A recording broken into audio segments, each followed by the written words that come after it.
All right, I do want to update you what's going on in South Carolina because it is getting the brunt of the storm right now. There, we're told a little bit north of 165,000 customers are without power. They are expecting in the vicinity there, in and around the coast of South Carolina, they're going to be looking at a minimum of 15 inches of rain. That could easily double if this thing stalls out. It is breaking up as we speak, but that does not mean that the rain just magically stops. South Carolina Republican Congressman Tom Rice with us. Congressman, what does it look like there? What are you hearing? Hello, Neil. South Carolina has dodged a little bit of a bullet here. I mean, we're going to get a whole lot of rain, but in terms of the Category 4 wind intensity and the storm surge, our friends in North Carolina, I think, bore the brunt of that.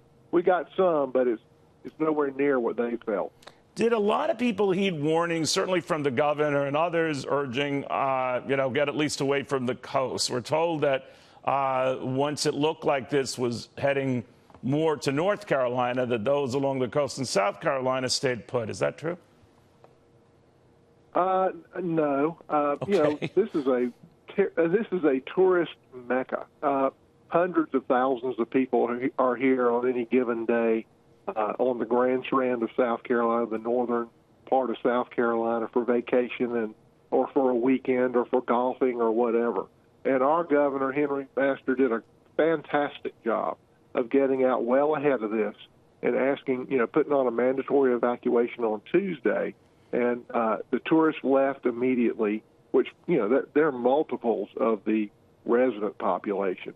And then within a couple of days, most of the residents left as well. I mean, they heeded the governor's word. Certainly there are some stalwarts that are still here, but the governor's spoken pledge was no loss of life is priority one, and I think that was exactly the right thing to do.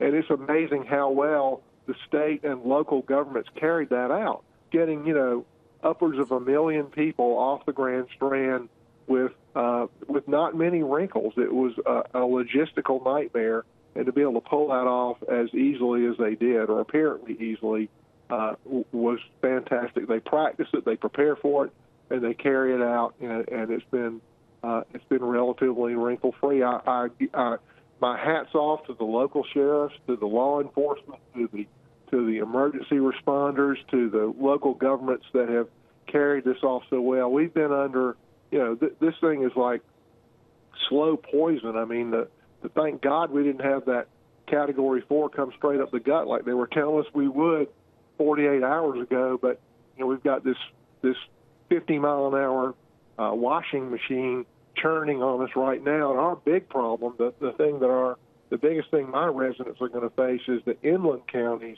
and this deluge of rain that has landed in North Carolina. And those rivers, guess where they come?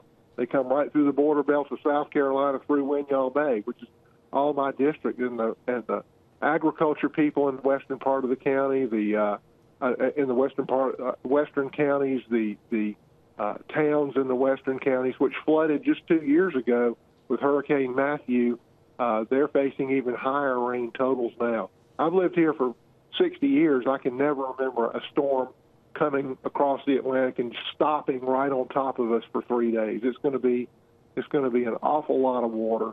The sheriffs have done a great job of getting people out of the low-lying areas. I think we've got about 4,000 or 5,000 people in shelters across my 8 counties, and people who lived through Matthew respect these floodwaters now and are more taking heed. So we'll be doing a lot of evaluation here in the next couple of days. We're ready to help people with FEMA claims. We're ready to help people with any federal government agencies. FEMA has, I think, 4,000 people or close to it on the ground. They've been staging supplies in Columbia. They're ready to go. Very good. I'll tell you, I've been in Congress for 6 years. I've been through a few storms in those 6 years, and I've never seen FEMA as proactive as they have been. I'm impressed with what I see, and you should be as well.